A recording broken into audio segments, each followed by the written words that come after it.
అదే చెప్తుంది ఏపీలో మామూలుగా ఇన్కంబెన్సీ యాంటీ ఇన్కంబెన్సీ డెఫినెట్గా అన్ని చోట్ల ఉంటుంది. యాంటీ ఇన్కంబెన్సీ ఓటు ఎంత పర్సెంట్ వచ్చిందని చూసుకోవాలి. వీళ్ళిద్దరూ కలవటం అనేది కొంచెం వీళ్ళకి బలం. మన ఎవరో పవన్ కళ్యాణ్ చంద్రబాబు కలవటం. సో ఎలక్షన్ అనేటప్పటికి ఇప్పుడు ఇది ఇక్కడ ఈసారి జరుగుతున్న ప్రయోగం భారతదేశంలో ఎప్పుడు ఎక్కడా జరగల. జగన్మోహన్ రెడ్డి చేసిన ప్రయోగం ఏంటంటే ఎక్కడ అప్పు దొరికితే అక్కడ అప్పు చేసి మనకు వచ్చిన డబ్బు మొత్తం అంతా కూడా బిలో పవర్టీ లేని వాళ్ళకి పంచిపెట్టేయడం అని ఒక కొత్త ఐడియా. అసలు ఈ పంచిపెట్టాలు ఇవ్వడాలు ఇందిరాగాంధీ స్టార్ట్ చేసింది.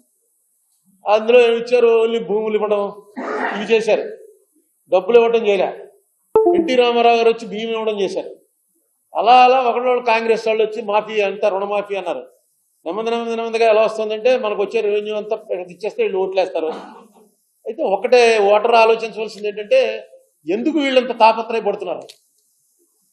మీరు చూడండి, ఏ రైతు కూడా కొడుకుకి వ్యవసాయం చేయమని నాకు చెప్పట్లే. ఏ లారీ డ్రైవరు ఆటో డ్రైవరు నా కొడుకు నాకన్నా గొప్ప డ్రైవర్ అవ్వాలని కోరుకోడు. ఎందుకు డాక్టర్ గారు కొడుకు డాక్టర్ అవడానికి ఇష్టపడతాడు, పొలిటీషియన్ కొడుకు పొలిటీషియన్ అవడానికి ఇష్టపడతాడు. ఎందుకంటే వీటిలో ఆదాయం ఎక్కువ ఉంది. జర్నలిస్ట్ ఎవడో కొడుకు జర్నలిస్ట్ అవ్వాలి కానీ అయిపోతుంటారు జన్యుపరంగా అయిపోతుంటారు. నాకు చాలా మంది చదువుతుంటారు. మా నాన్నగారు మీకు బాగా తెలుసండి అని వాళ్ళు జర్నలిజం ఇప్పుడు కోర్సులు వచ్చే చదువుకుని బాగా మంచి ప్రొఫెషన్ కింద టేకప్ చేసుకుని వస్తున్నారు. సినిమా యాక్టర్ కొడుకుని సినిమా యాక్టర్ చేస్తాడు. కారణం ఏంటంటే అందులో బాగా ఆదాయం ఉంది. ఇందులో బాగా ఆదాయం ఉందన్నమాట. వచ్చి మీకు 2000 ఇచ్చి మీకు సేవ చేయడానికి అవకాశం ఉందని అడుగుతున్నారు. ఎవడన్నా హాస్పిటల్ దగ్గర బోర్డు పెట్టి మా దగ్గర ఆపరేషన్ చేయించుకుంటే 10,000 రూపాయలు ఇస్తానంటే ఎవడన్నా వెళ్తాడా? అసలు ఆ వీధిలో కూడా వెళ్ళరు. ఇది సేమ్ అలాంటిదే. మేము చేస్తాం ఆపరేషన్, మీకు 2000 ఇస్తున్నాం, ఇప్పుడు తర్వాత ఇంకా ఇవన్నీ కూడా ఇస్తాం అని చెప్తున్నారు. అది ఎవరైతే ప్రజల్ని వివేకం చేయాలో చేయగలిగిన వాళ్ళు ఎవరు లేరు. ఎవరో వాళ్ళు మాట్లాడట్లేదు. పవర్టీ వల్ల ఆ డబ్బులు ముందు ఎవరిస్తే వాళ్ళు నెక్స్ట్ డబ్బుచ్చుకుని వ్యతిరేకంగా ఓటేయడం అనేది చాలా పెద్ద ట్రైనింగ్ ఇవ్వాలి. ఎందుకంటే పేదవాడు జనరల్గా ద్రోహం చేయలేకే రిక్షాలు లాక్కునో కూలి పని చేసుకునో బతుకుతున్నాడు. ఎక్కడో కూలి పని చేసేవాడు ఇంటికి వెళ్ళి అక్కడ ఏ బంగారం దొరికితే తీసుకుని పారిపోవచ్చు. పారిపోలేరు. 99% of the people below poverty line honest the core. అందుకే ఏవో చిన్న పనులు చేసుకుని బతుకుతారు తప్ప దొంగతనాలు చేయడం, అబద్ధాలు ఆడడం, నీ దగ్గర డబ్బు తీసుకుని కొడుకేయడం. అందుకే డబ్బులు ఇద్దరి దగ్గర తీసుకుంటున్నారు. వాళ్ళు ఎవరికి ఇష్టమైతే వాళ్ళకి ఇస్తారు, చెప్పేస్తున్నారు కూడాను. ఇంకా వాళ్ళు రాలేదంటే మొన్న ఏంట్రా హైదరాబాద్లో చూడండి, పోలింగ్ 4 అవుతున్నా సరే పోలింగ్ చాలా చోట్ల 30%, 40% అయింది. తర్వాత ఎంక్వైరీ చేస్తే డబ్బులు రాలేదు. డబ్బులు రాక ఆగిపోయారు. డబ్బులు ఇచ్చుకున్నప్పుడు వెళ్ళి కూలీలు పడ్డారు. 7 దాకా 8 దాకా తెరిచి ఉండవలసి వచ్చింది. అది ఇక్కడ ఎప్పుడో వచ్చింది. ఇక్కడ మీకు గుర్తుందిగా 2014లో ఈ చెప్పుల పార్టీ ఆఫీస్ మీద వచ్చి పడిపోయారు. అది అలాగా దానికి ఏం వచ్చే పరిస్థితి లేదని చెప్పి సుబ్రహ్మణ్యం ఆపేశాడు. మిగతా ఇద్దరు ఇచ్చారు. మీరు ఎందుకు ఎవరని దేశాయ్ గారి ఇంటికి, దేశాయ్ గారు కాంగ్రెస్కే పనిచేశాడు, చెప్పుల పార్టీకి పనిచేయాలి. అయినా మా ఆఫీస్లో కూర్చున్నాడు కాబట్టి ఆయన ఇంటి దగ్గరికి వెళ్ళి ధర్నా, ఏమి మా డబ్బులని. ఆయన థియేటర్ జీవితం అంతా ఇంత ఆనిస్ట్గా బతికి వాడు ఏంటి పరిస్థితి అని.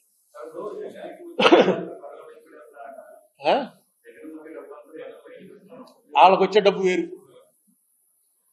దేశంలో చాలా ఉన్నాయి. మీరు మహాభారతంలో ఒకసారి సంజయుడు చెప్తాడు ధృతరాష్ట్రుడికి, ఎందుకు వీళ్ళిద్దరూ ఇలా కొట్టి చచ్చిపోతున్నారు.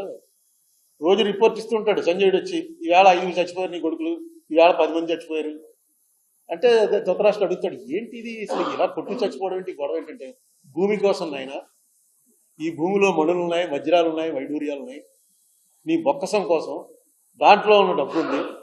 రాజులు కొట్టుకునేది ఎప్పుడైనా సరే దీనికోసమే కొట్టుకుంటారు, ఇది సహజం, సృష్టిది అన్నాడు. చదువుతుంటే నాకు అనిపించింది ఇప్పుడు కూడా అదే. మనకో మన వాళ్ళకో మంచి చేసుకోవటం కోసం ప్రజల ఓట్లు రావటం. పూర్వం ఏమో బాణాలు కత్తులు అది వేసుకెళ్ళి గడలేసి పేల్చుకునేవారు. తగ్గించి ప్రజలకు డబ్బులు ఇస్తే ఓటు మనకు పడతాడనమాట. అదే ఆయుధం వాడి చేతిలో.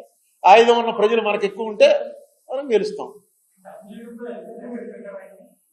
ఏమండి అప్పుల విషయంలో ఎఫ్ఆర్బిఎం అది దాటితే ఇవ్వరు. అతను ఎఫ్ఆర్బిఎం దాటలేదు, వేరే చోట చేస్తున్నాడు అప్పులు. వీళ్ళు చెప్పలేకపోతున్నారు. ఎందుకంటే నీ టైంలో ఏం జరిగింది అని టక్కని తీస్తున్నారు.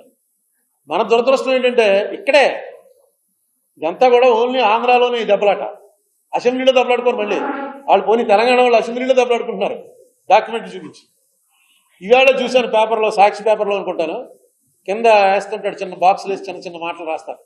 అందులో ఒక ఎకనామిస్ట్ రాశాడు, 2014 నాటికి 54 లక్షల కోట్ల అప్పు భారతదేశానికి. ఇప్పుడు అది 2,05,00,000 అప్పు.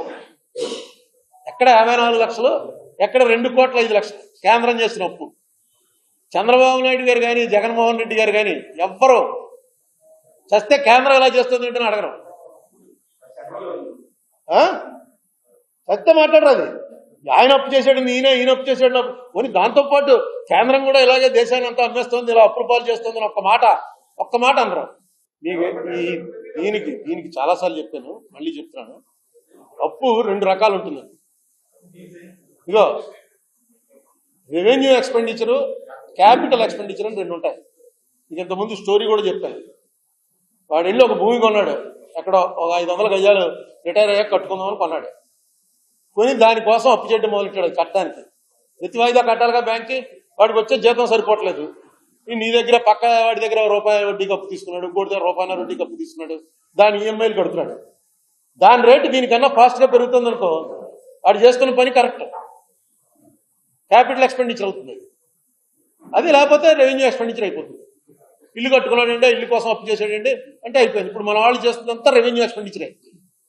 క్యాపిటల్ ఎక్స్పెండిచర్ చంద్రబాబు గారి టైంలో కానీ ఇప్పుడు కానీ ఎప్పుడు కూడా క్యాపిటల్ ఎక్స్పెండిచర్ 25% దాకా రాలా.